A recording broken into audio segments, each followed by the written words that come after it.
Go ahead, Todd.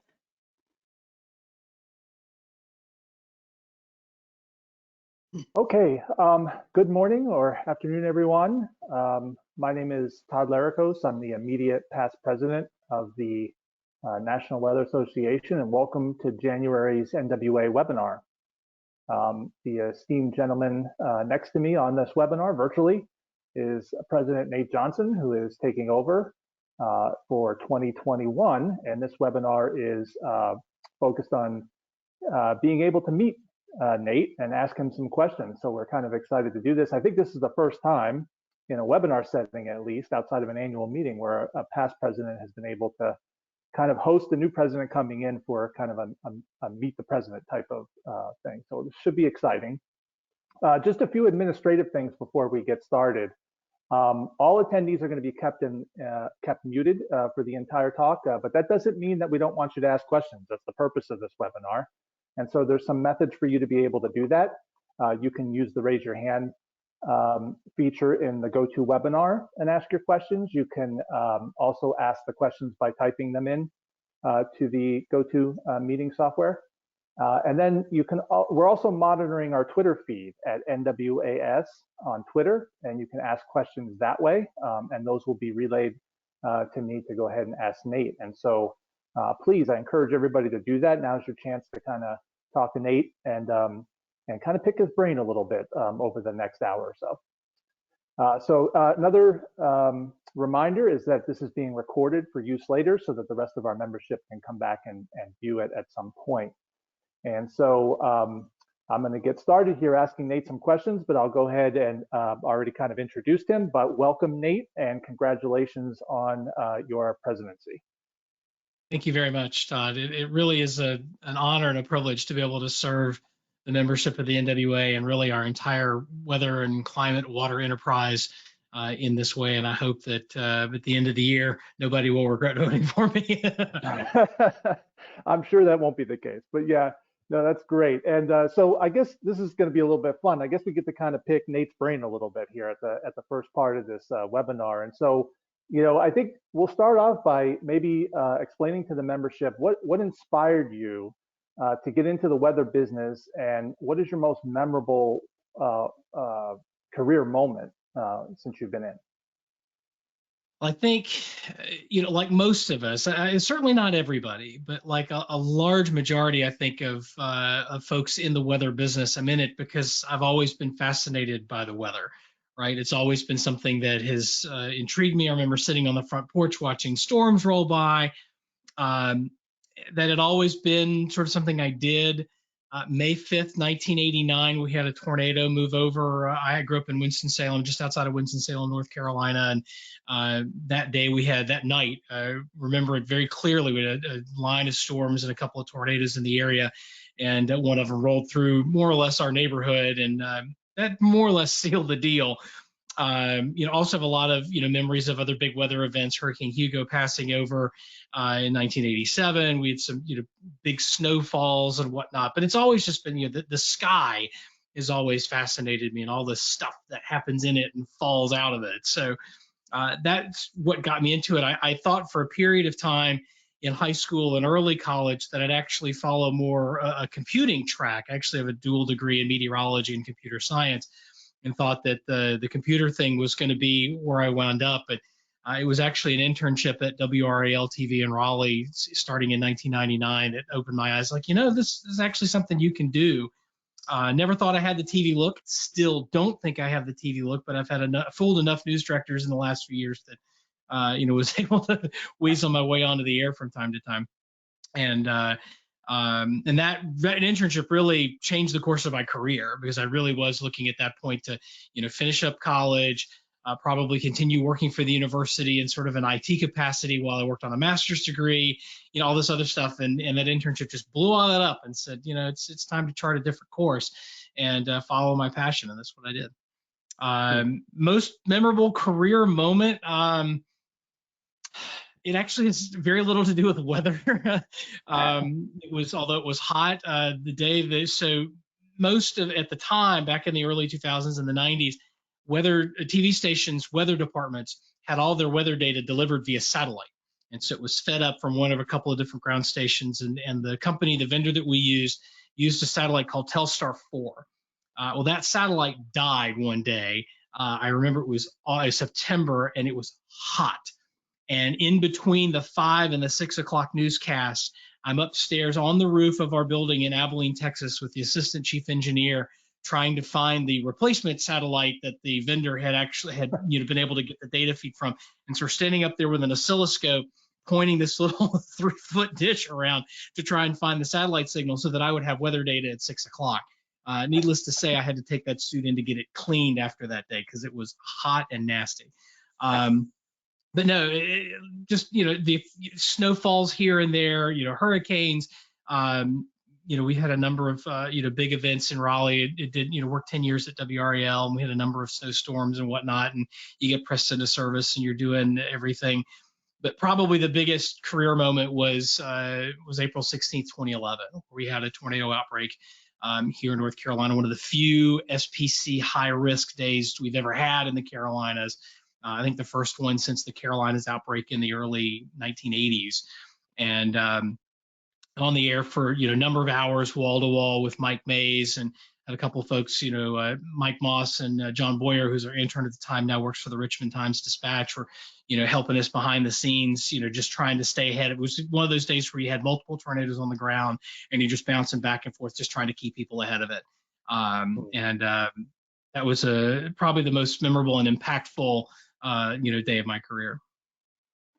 Yeah, that's interesting to hear that story. And something that really resonated with me was how this internship changed the trajectory of your career. And I think that's a good message for our students out there that these opportunities throughout your career, but particularly when your early career, present themselves and can really change the whole direction of your career. They really have the potential to do that, and you have to be ready for those, and you have to kind of be contemplative with them. But they're certainly there. But yeah, I think you share quite a bit of similarity with a lot of weather folks and being fascinated with weather early on. I've gone back, sort of going back to the internship point for a second. I've encouraged students who come in and they're dead set. I want to be on TV, or I want to work for the Weather Service, or I want to do research, or what have you. And I've said, look, find as many opportunities as you can, because we are in this business, more tightly related, right? I can't, as a broadcast meteorologist, do what I do without the National Weather Service. Weather Service can't do what it's doing without broadcast media partners and emergency managers and other people to help get the word out and to help take those forecasts, to the public. So we're all related. And I think even if you're dead set on, I want to pursue, working in the broadcast industry, having that opportunity to work in a Weather Service office and to get a sense of, what it's like doing the shift work and what, building all the products and all the things that Weather Service meteorologists have to do, that a lot of times we in the broadcast world don't see, or, it's hard for us to see because it's not what we're sort of consuming. Same thing with, research. I really encourage students to have a broad base of experiences, because for one, it gives you a sense of walking in somebody else's shoes, but it also gives you an appreciation for, again, just how tightly the weather enterprise is related and how we really all need each other.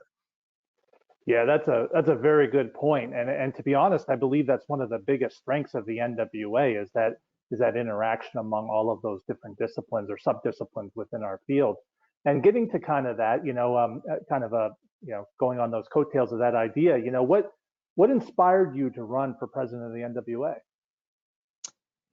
I mean, just to be honest, somebody asked, and I had never really given it much serious consideration before until, previous president had asked, and I had, at the time, had just taken a new job and we're getting ready to move and we had baby on the way. It wasn't the right time, and I wasn't going to be able to give this the attention and focus that it deserved. And then a little while later, a certain immediate past president of the NWA reached out and said, "Hey, would you like to reconsider that?" And the time was better.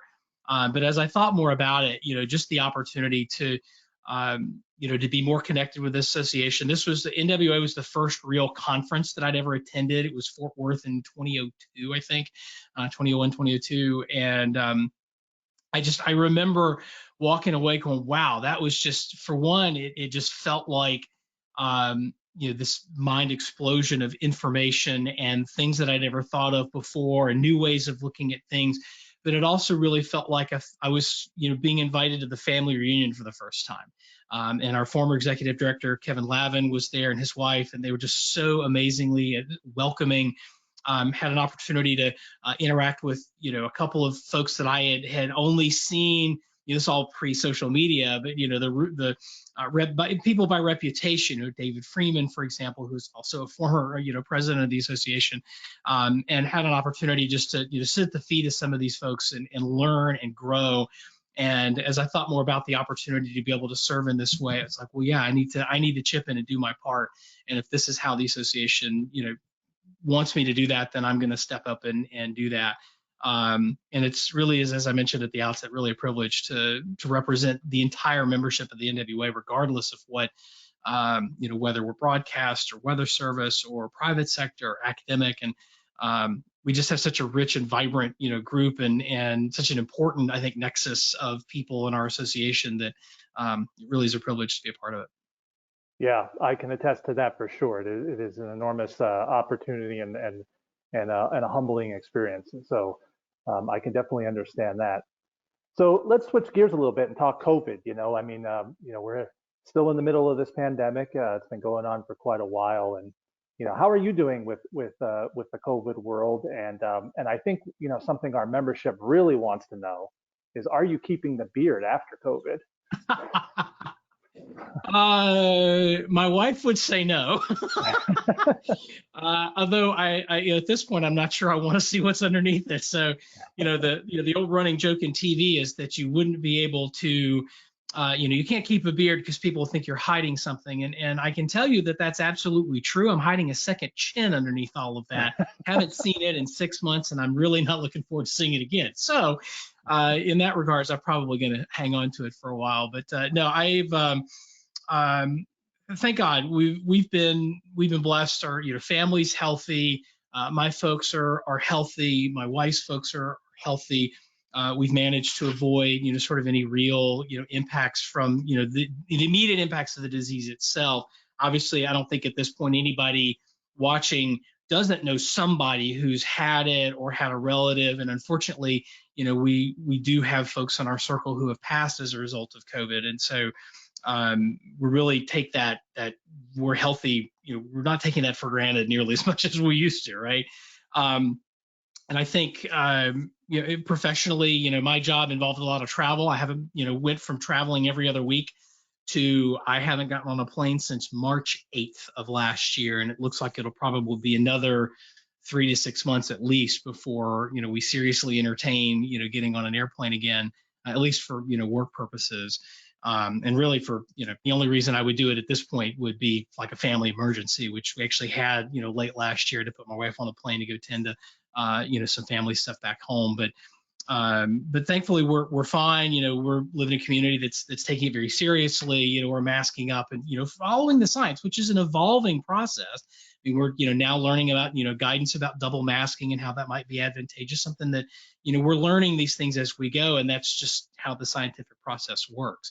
We're continuing to, as we understand more about the disease and how we transmit it and its impacts, we're also, learning more about how to prevent it, how to stay safe. So I'm really excited that, we've seen the announcements the last couple of days about, the government buying more doses and hopefully getting those on target for delivery. And while the rollout of the clinics and everything has been, I think, a little slower than everybody would hope, I'm starting to feel truly cautiously optimistic that the light at the end of the tunnel isn't a train and that we may be able to get past this and get back to, doing the things I think we all want to do, traveling and seeing people and visiting and going out to eat without having to, wear a mask and sit 6 feet apart from everybody. I mean, that's it, just not natural, but it's what we have to do in the moment. And, we're all just sort of chipping in to keep each other safe.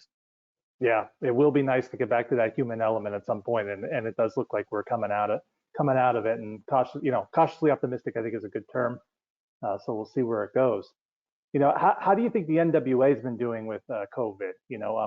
How are we financially and operationally as far as the running of our organization? I think that's good. I think, I'll start there, same place I started when you asked, about me personally, is that everybody's healthy.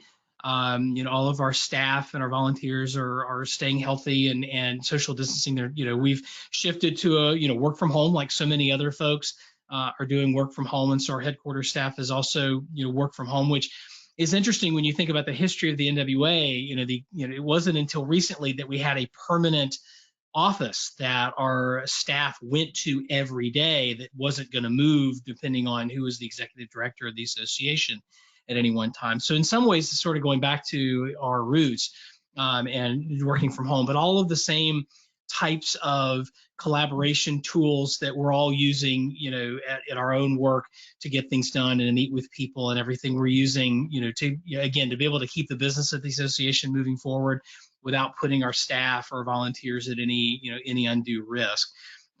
Which is, to me is first and foremost. We got to keep people healthy, and then we'll, sort of work through everything else. It'll take care of itself. Financially, we're doing pretty well. We were able to, last year's meeting, we had a lot of question marks about, how's this going to work and everything, and we were able to, without getting too far into the details or into the weeds, we were able to, defer our hotel contract from the annual meeting from last year without really having to suffer much in the way of a penalty for doing that, a financial penalty. So I think that's going to be good for us going forward. And we were able to, so without having to sort of pay money to get out of a contract that we weren't going to fulfill because of the COVID pandemic last year, we were able to really focus hard on setting up the best sort of annual meeting experience that we could given the time that we had. And because we had such good attendance, was a record setting year for us again, that was able to keep the books looking pretty strong. And so we're taking some additional steps behind the scenes to make sure that we're staying liquid and doing all the things that you would expect your board of directors and your executive officers to do. But we're in very good shape financially, and I think going forward, big question mark this year is going to be annual meeting. And, we sincerely hope that there will be an in-person component. Again, that cautious optimism there. Don't know how much of our meeting attendance is going to be virtual versus in person, but we're committed to try and figure out what a hybrid meeting looks like.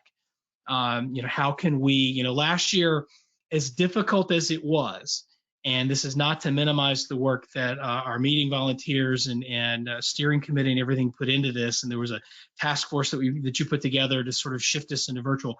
That was a ton of work. And compared to that, or compared to what we have to do this year, it was easy, because it's all one or the other is a really easy decision to make. Once you start bringing these things together and you start having people in a conference room, in addition to the networking and the mixers and everything, along with the virtual piece, and how do you truly involve people who aren't in the room in a meeting and really try to extend as much of that experience as possible so that people who are attending virtually get the same level. It may not be the exact kind of experience, but the same level of experience as somebody who's traveled and is in the room.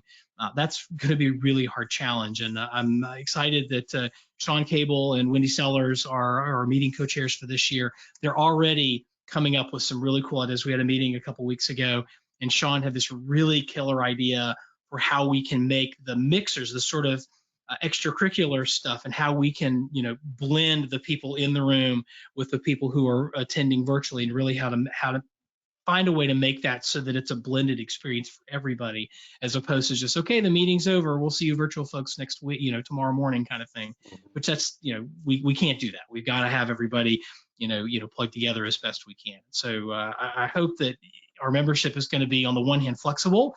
I hope you've got ideas, and if you do, please send them to me or to Wendy and Sean. We'd love to hear them, and I want to know what sorts of things you want in a virtual meeting, regardless of whether you plan on attending in person or virtually. And I think too early to really nail down, that down as to what it's going to look like, because we're far enough out that a lot can change. But I'm optimistic that we're going to start to see the case numbers, the hospitalizations, and the death numbers all hopefully trending solidly downward before, thanks to, again, mask wearing, social distancing, increase in vaccinations, all those other things. And hopefully get those in a solid downward trend before people start making decisions about whether they want to attend virtually or in person. And so, we'll be sending out probably a survey in the next few weeks to gauge people. And that's really is a snapshot of where people are today, at that moment.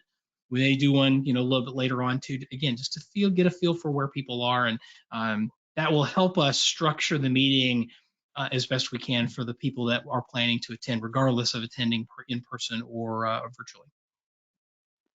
Yep. Again, all good points. And I think, we're definitely going to, have some sort of virtual component this year. I think that seems pretty logical at this point, given where we are. What do you think we learned last year from having our virtual conference? What aspects of it were, that we might want to keep or kind of explore more in detail that we felt were successful? I think the biggest thing was we learned we could do it. Which was anything but a given, before it had to get done. I think the bigger things were that, we were able to include more people. There are folks for whom, traveling to a meeting of our size and everything is just, it's prohibitive for one reason or another. It may be the, access issues. It may be not comfortable traveling. It may be, financial. It may be schedule based. It may be, family reasons. I just, can't be out of the house for that long. And what we're able to do is welcome those folks into our annual meeting. And those that don't know, I was also co-chair of the AMS annual meeting that just wrapped up a couple of weeks ago. And we saw the same thing there. We were able to pull in people who had never attended an AMS annual meeting before and may never be able to in an in-person meeting, but they were valuable contributors overall to the success of the meeting. And so to your point, I think we're going to have to find a way for, even when we get back to a more normal, regular order where most of your attendees are going to be traveling to site and in the room, as it were, we're still going to have, folks attending from remote. And we want to make sure that we're structuring a meeting experience, again, that brings the same level and quality of experience to all attendees, regardless of whether they're attending virtually or in person. One of the other things that, we learned is that people felt more comfortable asking questions when they were able to do it in a chat, as opposed to standing up in front of the room and asking questions. And we got questions from people that, that aren't able to, wouldn't be comfortable again, not able to do it for one reason or another. So those were, I think, a couple of the big things. I thought, we're all sort of learning how to do this. We thought the Whova app worked pretty well for us overall. Wasn't perfect, but we have some feedback from, again, from meeting attendees in the past. We're going to learn from the AMS experience this year and try and, put all this together. We also have a number of folks attending other larger meetings like AGU and some of the smaller sort of like specialty meetings that the AMS holds. And so we're going to try and learn from all of that when we craft the annual meeting for this year, to make sure that, again, we're doing the things that to make the best experience for everybody, but to also do it in a way that allows us to do the thing that the meeting is there to do, and that is to share what we've learned, to share that the phrase that we used to the AMS committee this year was share our science. We want to make sure that people have the opportunity to talk about what they've learned, share their research, to connect with colleagues. One thing that I think we did really well, and perhaps maybe a little better than we did with AMS this year with the Whova app, was allowing people to connect one-to-one. It's hard to recreate that experience of sort of serendipitously bumping into somebody in the hall room of the conference center, and then all of a sudden that turns into some research project or a job opportunity or things like that. That's hard to recreate in a virtual platform. I thought we might have done a little better job with that in Whova than we did with AMS. A couple of the things that we learned through the AMS experience will fold back in this year to try and, again, make those sort of serendipitous things happen. One of those, by example, was you never knew who was in the room. You never knew how many, the presenters knew how many people were attending a given session, but you didn't know who was actually sitting in the room. Much like you would in a real conference, you'd be able to look around and go, oh, I see Bob from the widget division, or I see so-and-so from, such and such TV station or whatever. I want to go bump into them. That sort of serendipitous thing, was hard to recreate. We're going to try and find a way to do that going forward, so that, again, we're maximizing those opportunities for not only the sharing of the science, but also those serendipitous interactions that make in-person conferences that much more special. Yep. And I think we're on the forefront of all of that technology to enable all of that to happen. I think all these industries are learning as we go on this. And it's interesting, we learn from each other within the science of weather, between AMS, NWA, and all the entities, and whether we could do the same in a virtual environment and how to conduct these particular meetings and conferences. So talking about the conference itself, every conference has a theme and every president has a theme. And yours this year is connecting communities through discovery and service. So maybe you can talk a little bit about how you came up with that theme and why you chose it. So a couple of thoughts. I've been brewing on this since really last summer, and I wanted to do something that did a couple of things. Number one, I feel like one of the other things that connects a lot of people in our enterprise is this notion of doing this for service. Yes, we are excited about the weather and we want to share that, but we also do it in service. And for so many entities, as I wrote in our MLK message, service is sort of at the core. Like, it's the National Weather Service. Broadcasting is done as a public service, so like news programs or that history. Some of our folks are serving customers. We have folks here are in military service. So we come at this with this notion of a core of service. And what I wanted to do was to try and take that, but also connect it to your theme from last year, which was Forward Together, which I think is we need to be moving forward. But I also want to make sure one of the things that we learned in through the events of last year, outside of the weather enterprise, along with some of the things we did in our annual meeting, including the race panel, was that we need to make sure that when we're moving forward, that we're connecting all of the benefits of moving forward to the communities that we all come from. And we all come from different communities. I just happen to be a middle-aged white guy. I've got family. I've got a college education, that sort of thing. That's all of these communities. And I work in broadcast and I've worked in private sector. Those are the communities that I sort of come from. Other people come from multiple different other communities. You may be Black, you may be Latin, you may be, all of these different communities. We all come from not just the broadcast or government or public, our private sector, but we all have these different communities that we all bring to the table and we represent. We want to make sure that all of those communities that we come from also benefit from the work that we do when we're together. So that was the connecting piece of it. And then obviously discovery is so much a big part of everything that we do. I mean, scientific discoveries, how we move science forward. And we've also done a lot of discovery in the last year about how resilient we are as a society, how innovative we can be. I mean, we've started to see things, not only in broadcast, I speak from that because that's my experience, but, we're doing things. So the entire Democratic National Convention last year was done remotely. There was a guy sitting in his living room switching this. We would have never thought this even possible a year and a half ago. And now it's being done. And we've got TV stations who are producing newscasts of the same quality. We're not missing a step in the quality of the content, but it's all being done remotely. Using gear at the TV station, but there are people sitting at home on their dining room tables, switching newscasts, producing newscasts, doing weather from all over the place. And I think that kind of discovery also feeds into this, that we're learning things not only about science and about the weather and meteorology, but we're also learning and discovering things about ourselves, about how connected we are. And so I thought, I go back to this, the image that I used in the president message from January was the Y Bridge in Zanesville, Ohio, and how it's this sort of multi-pointed thing. And you can get it's not just a two-way thing where it's backwards and forwards, but you're actually meeting in the middle and connecting all these different disparate parts of our association and bringing everybody together and doing the kind of work that that we can do together. Yeah, and that's your goal, right? That's what you want to see, hopefully at the end of the year, at least this process started where these communities are interacting on a more meaningful level through the association and association activities. I mean, I think it's inherent to say that that's probably the goal, right? Absolutely. And we've seen some of that. I mean, this isn't anything new. I don't feel like I'm, breaking any, new ground. It's, I don't get a cookie for, discovering some new thing that we ought to be doing. We have been doing it. It just happens to be, that seemed to be the right focus. especially considering how some of our communities last year were feeling, cut off, disrespected at best. And I want to make sure that we're pulling everybody and bringing everybody to the table and making sure that we're moving everybody forward. And there's a lot of different ways that we can do that.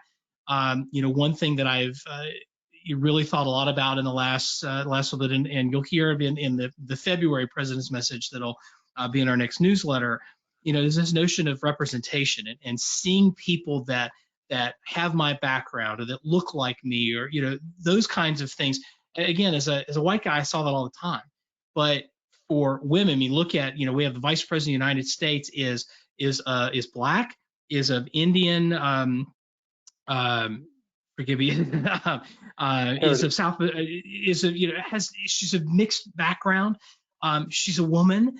And as the dad of 4 daughters, that's incredibly powerful. Even if you don't agree with the thing she does, that's still an incredible step for our country to bring people forward and to say, look, you can do this too. And it's always that idea that, in America, that you can do anything. And when you see people actually doing it, that becomes just a little more real, a little more tangible. And so thinking about, this was a presentation that Janice Huff from our TV station in New York did a couple years ago about how mentors and guardian angels were important to her, but a lot of that was representation and seeing people that looked like her, that had her background, doing the things that she wanted to do, and it made it much more real for her. And so those are easy things, I think, that, relatively speaking, that we can do as an association. And as I wrote to one of our members earlier this week, we can't fix everything that's wrong with society, and it's really outside of our charter and scope and our ability to do that. But when it affects the people in our association or the people that we serve more broadly, because the association, I feel like, is part of this broader community and enterprise that all deals with weather and whatnot, that when we can take steps that improve the game for all of our members and for the people that we're serving, then those are things that we should do. And those are some things that we'll talk about as we get into the year. Yeah, that's well said. And I think, that's how you change the world, right? In your little corner first, right? And Yeah. I think if everybody kind of takes that approach, then I think you can move mountains like that on a larger scale. But we in the National Weather Association are a very tight-knit group, and we can do a lot, to kind of lend our support to these types of efforts. And so I think your theme is centered on a lot of things, actually. Yeah. But and I think they're all great, but this is one part of it that I think is excellent. And trying to get these different communities together. Again, we're already seeing that, but I think your leadership is going to really drive it home this year, and I'm looking forward to it. So abstracts are, we have an early conference this year because of the holidays towards the end of the year, and so our annual meeting abstracts are due on March 2nd. So let's talk a little bit to the membership about how abstract submitters can leverage your theme in the submission of their abstracts. So if you look at the abstract form, we've broken down the categories based on key phrases in the theme. There's connecting communities, discovery, and service. And what we encourage people to do is to figure out, I'm real enough to recognize that there are going to be folks that they're going to present at the meeting, they're going to submit something because they've got something to share. They're working on something, they've hit a milestone, and it's time to share. And I want to encourage people to do that. But I also want to encourage people to think about the work that they're doing or their experiences, and to think about how it might fit into one of those 3 categories. And when people log on and go to submit an abstract, one of the things that you'll have the opportunity to do is to sort of sort your talk or your presentation under one of those categories with some additional subcategories to help us to organize where things might go. And so one thing that we might see out of this, and we'll you ask for submissions, and then you make the meeting based on the submissions that you get. But one notion that I'd like to pursue is potentially having a day where we focus on connecting communities, and then we have another day where we're focused on sort of discovery, and then another day where we're focused on the service aspect of it. And I get that there's a lot of crossover, right? We had one of the conversations we had is, well, where does decision support service fit? feels like service. It's got service in the title, but it's also about communication and connecting with communities and sharing what we know. So, we went back and forth, on that a little bit, and I think it landed under connecting communities. But we want people to look at what they're presenting and to try and help us figure out where it might fit in all of that. And then the challenge that the annual meeting chairs and the steering committee will have is, as we get all those talks, we're going to have those reviewed. We're going to have people look at them. We're going to do blind review again this year. So, we're going to strip out all the names and all the agencies and affiliations, and we're just going to look at the content of the abstract, because we think that gives everybody a fairer shot at getting their content, on the meeting agenda. And we'll take a look at that, figure out what talks fit well. I have working in TV, I've had a producing background, and one of the things you do as a news producer is really try to find these common themes that you can structure pieces of your newscast around. And so that's one thing that, I've enjoyed doing, chairing conferences in the past, is taking the talks that come in and, okay, what's the thing that sort of ties all these things together, and how can we build a session, that's greater than the sum of its parts, right? That, people walk out of an entire session and it wasn't just 4 or 5 or 6 talks back to back to back, but it was, talks that were connected, that would build on each other, or that move us forward in some meaningful way, more than just individual talks themselves would be able to do. And so help us out with, thinking about that. Obviously, if you have questions, if you have an idea, shoot us a note. Let's talk it over. And I encourage folks to, maybe people who have not attended in the past. I mean, one of the things that this virtual component is going to open up is the ability for people who have not been able to travel for one reason or another to come to an in-person meeting, to be able to present and to share their side. And so we're welcoming voices to the table that have not been able to participate before. And we don't want to scare people off. I know that there are a lot of people who are like, I'm not traveling this year either. It's going to have to get way, way better before we hear you. We're committed to finding a way so that we can integrate both in-person and virtual attendees in the meeting in a meaningful way.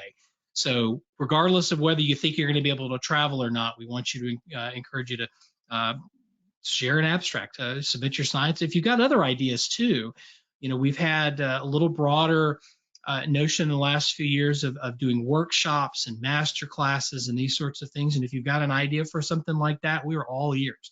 We get that, one of the drags on meetings such as this and AMS and AGU is that you wind up just being PowerPointed to death. And it's, that's here an hour and a half of, more PowerPoint sessions. But we want to encourage people to think about creative ways to, share their science and to present it. And maybe that a 15-minute, oral talk isn't the right thing. Maybe it's something that needs to breathe a little bit. Or if you've got a panel discussion that you want to, come to and sort of program an entire session, we can start to think about those things, again as well. Yeah. So you talk a little bit about this kind of almost like a restructuring of how we're doing these annual meetings annual meetings over the last couple of years. And one of the things that I've kind of enjoyed is that they're more forward leaning, right? Forward's even been in the theme a couple of times, and looking about where we're going to be down the road and trying to orient a lot of the talks around that. Now, certainly the state of the science as we see it right now is very important. None of that is going away. We're going to see the presentations that we've always seen in annual meetings.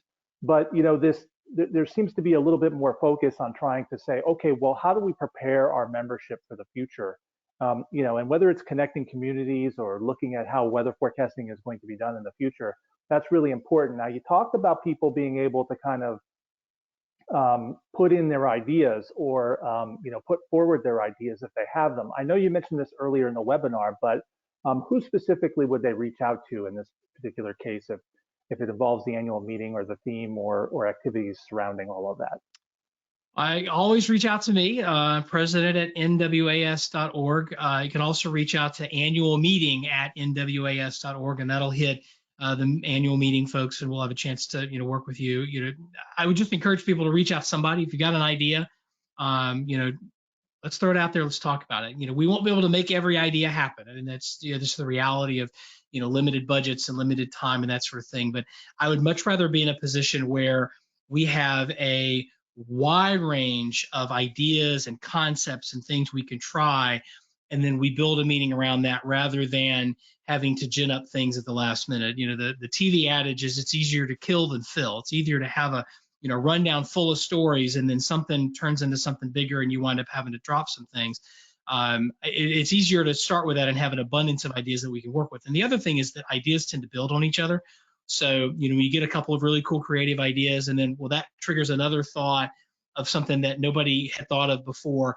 And so we'd rather have all of that stuff, up front and, on the table at the beginning, and then we can figure out what's going to work best. Obviously, we will use a couple of things are going to be governing factors in what sorts of ideas we're able to execute. Some of that's going to be based on, where we feel like and where the membership tells us the breakdown of in-person versus virtual is going to be. Some of that's going to be determined by the technology, whether we stick with the Hoover platform or move to something else.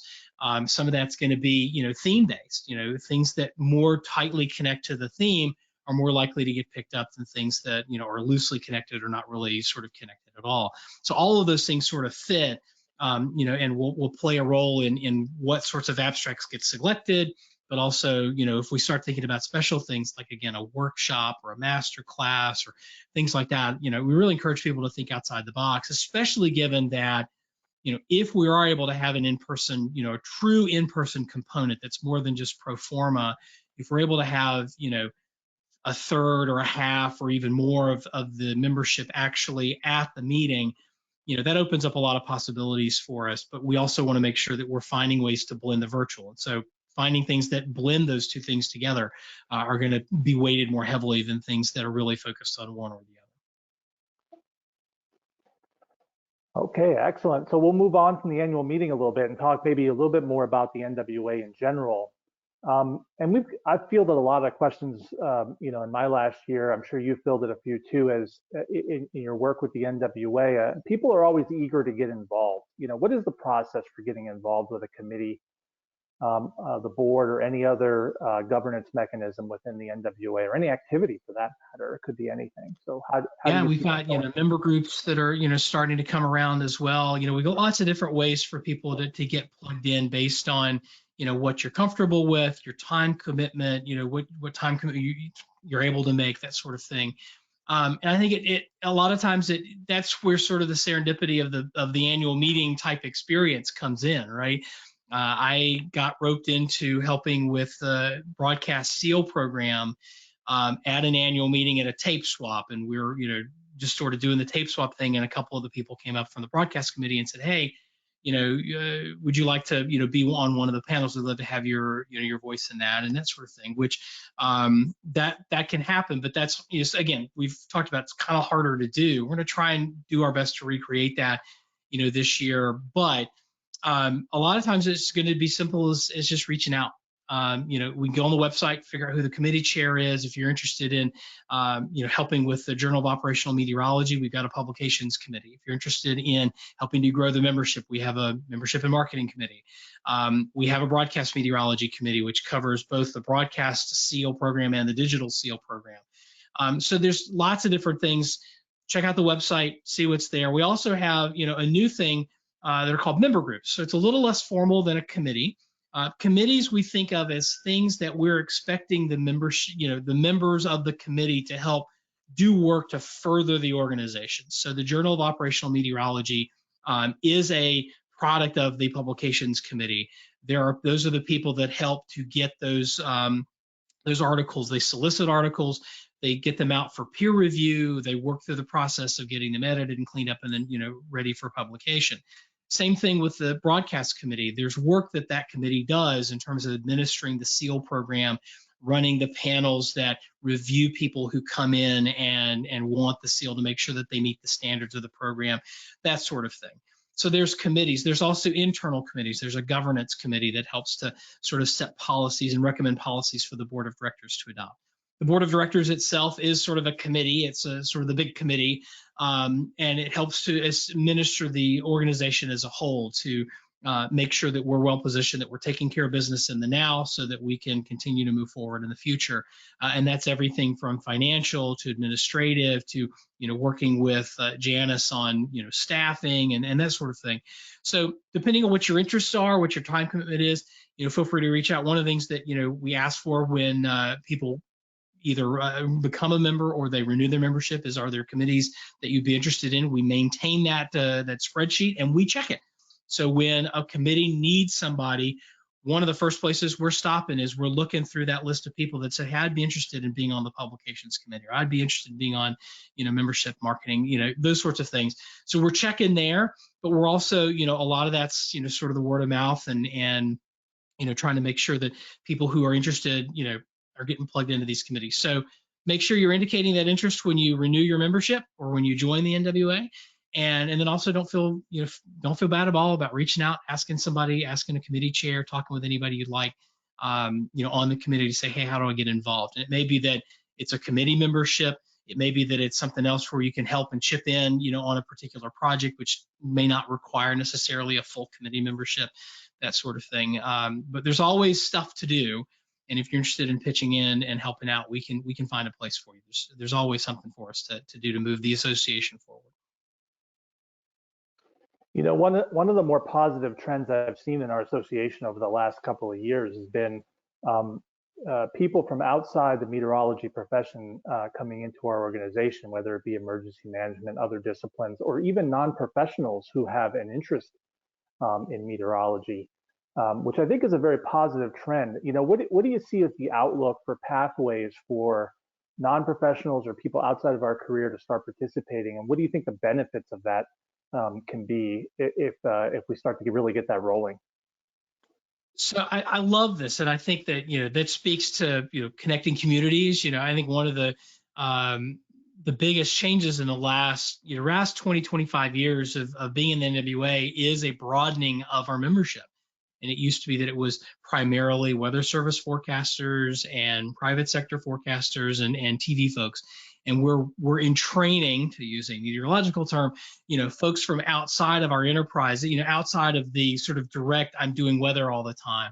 And we're pulling in emergency managers, we're pulling in more research meteorologists, we're pulling in building engineers, we're pulling in, folks that have they engage with the weather on a daily basis or on a regular basis, but they come at it from a different perspective. And when they bring that light to the problems that we struggle with every day, and they shine sort of a different light on it, sometimes it can illuminate part of the problem that we hadn't seen before and maybe illuminate a solution. So we love having folks who are associated with weather, that are involved with weather, as part of our meetings, as part of our membership. And the best way just to bring those folks in is just to become a member. And that's the nice thing about the NWA is that we're sort of a big tent organization, right? You join in if you're interested, if you want to be plugged in, you pay your dues. We've got a place for you. And we want to, bring you in if you meet the other requirements of membership, which, we don't require necessarily a bachelor's degree in meteorology. We really want to include people who have those different perspectives on the weather problems that we deal with every day.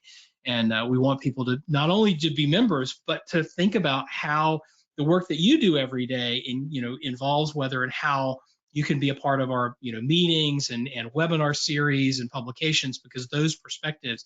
I remember sitting at the in meetings in the past where Tim Marshall, who's known to a lot of folks as a storm chaser, but he's also a structural engineer, and I've learned so much about building materials and the ability of buildings to withstand withstand tornadoes and damaging winds because of the things that he's posted and shared on Facebook and in annual meetings and that sort of thing in the past. Again, that's not from a meteorological perspective, but it touches on weather in a very tangible way. And we want to have those voices included in our meetings and on our committees and in our member groups and everywhere else. So certainly encourage folks that, have that perspective to, join us and come to the table. Yeah, and I think the downstream effect of that is to get more diversified with a lot of our activities, whether it be sessions and annual meetings, or things like that. We could start to really get at this connecting communities idea, have joint sessions where we're talking about a lot of these newer issues that are filtering in from professionals that are outside of meteorology or have a different take, that's on that. So I think it's a really good, it's a good trend, and I hope it continues. I really do. And I hope we continue to put effort into broadening that big tent, because I think it's something that's unique to the NWA, and makes it, I think, a organization worthy of being a member of. So Nate, we're rolling up on 50 past the hour here, so I did want to give you a couple of minutes here at the end to kind of communicate anything that you wanted to communicate to the membership here before we kind of close things out. So the floor is yours. Well, dangerous thing, open mic with TV guy, you may run over, but no, I appreciate the opportunity to serve, and appreciate the opportunity to come and talk, and thank you for watching the webinar, and hopefully it's prompted some questions. If weren't able to get to your question, or if you watch it and you have another question later, again, feel free to shoot me an email, president@nwas.org, and I'm happy to sort of chew on that and provide what I hope will be a thoughtful answer. That's my promise anyway. And I just want people to stay safe, take care of each other. These are you've heard it 100 times. These are difficult times. These are uncertain times. These are challenging times. I mean, all of the adjectives that we've tried to use. We're having to get to the thesaurus to find other words we can use to describe the era that we live in. But I want us to focus on the things that that bring us together. I think we're interested in the weather. That a lot of us, either by career or just because we're passionate about it, or both, we're attracted to the atmosphere and the things that it does. We're mystified by its by its complexity. We're awed by its beauty. And I don't want us to lose sight of that while we still work to figure out, okay, what makes this thing tick? But let's focus on the things that bring us together, that make us, such a strong association of folks that are interested in and passionate about, weather and service to, our each other and our communities. It's one thing I talk a lot about with the TV stations that I work with within BC is, they're first and foremost, they're serving their communities. They're not working, for me or a news director or a TV station. They're serving their communities. And if you do that right, if that is where your heart is, if that's where your focus is, and the rest of the stuff is going to sort itself out. If we're taking care of each other and doing the right thing, the rest of the stuff is going to work itself out in the end. And I tend to be a optimistic person, realist, somewhere between realist and optimistic. And I feel like this is going to be a good year. But it's going to take us making it a good year and making intentional decisions over and over again, to do that. And again, that's going to be helping each other out, looking for opportunities to serve each other, to help each other, to help the association, and to look for opportunities. And don't be shy, don't be bashful, because there's always something that that we can do to help connect you to things that you're passionate about, and to give you a deeper opportunity to work and do meaningful work, which is, I think, why we're all here. Awesome. This has been a lot of fun. You and I have had some conversations over the last year or two, and it's been really fun to kind of make this public for the rest of the membership of the type of things we've been talking about, the future of the NWA. So thank you, sir, for this opportunity to. And I want to take the opportunity to thank you. And I led off the January message with this, and I feel like take the opportunity. Last year was an incredibly difficult, crazy, wild year.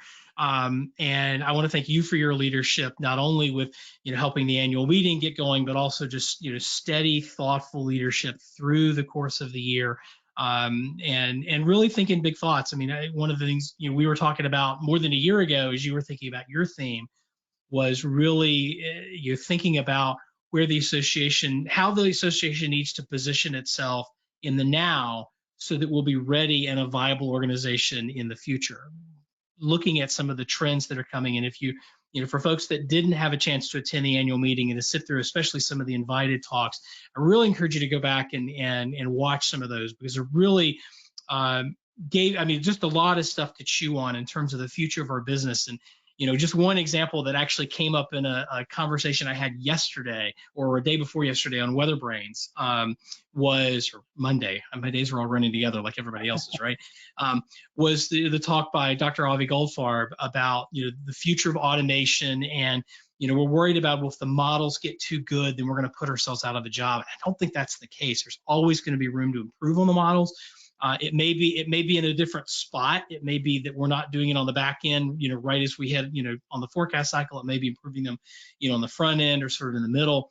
But there's also, let's let the computers do some of the automatable stuff, and then find our value in adding value to the automated products. And those are some of the things that we're struggling with. I mean, I went to school, at a time when with a group of people that were like, I'm never going to rip and read the Weather Service forecast. I'm always going to do my own forecast, and I'm going to slave over every degree.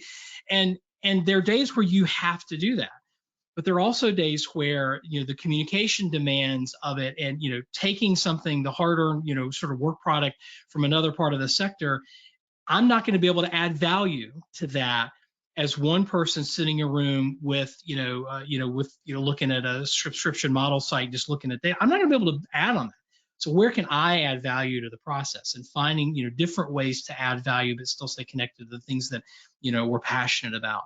And so your positioning of all of that, and opening those conversations, and really having us as a board think about, well, what do we need to be doing for a future in 20 years when, what does forecasting look like? What does an operational forecaster look like in 20 years from now?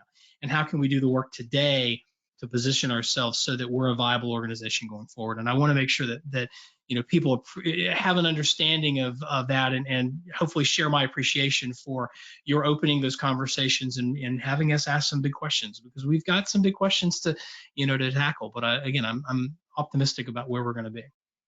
Well, I appreciate that. That's very humbling. And, I love this association. I love the community that it is. And those are the reasons why I was driving in those directions, to help us prepare for the future. And I'm glad that you're taking over and continuing to drive us in that direction. So it's going to be great. So thank you. I appreciate it. And thanks for joining us. Actually, thanks for all the attendees today that listened, both live and in the future here when it's recorded. We appreciate that. I also want to give a shout out to Becca Mazur, our Vice President, and Trevor Boucher, who are on the line today, fielding questions and feeding those to me as I was talking to Nate. So I appreciate your help. Another reminder, there's an NWA Distance Social tonight for those of you listening live. It's at 8:30 p.m. Eastern Time. And so look for that in our social media feeds, and you'll see all of that. And keep an eye out for future webinars as well. One of the biggest successes over the last year or two have been these webinars. I think they've been absolutely great opportunities for the membership to kind of give value throughout the year, rather than just at the annual meeting. And I know we've got some really good speakers lined up in the future. So please keep an eye out on that. Again, all of that stuff comes through email and social media. So stay tuned into that. So again, Nate, thank you. And we will see everybody next time. So thank you, and have a good week.